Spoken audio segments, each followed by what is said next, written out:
各位朋友，大家好，我係權哥。今日係廿四節氣中嘅寒露。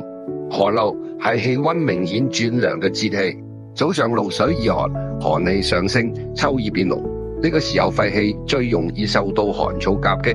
中醫話齋，寒露養陰，潤肺避寒防燥。好多人呢個時候開始咳嗽、氣喘、鼻塞、喉嚨乾癢，尤其係長者同抵抗力麻麻嘅老友，要特別注意啦。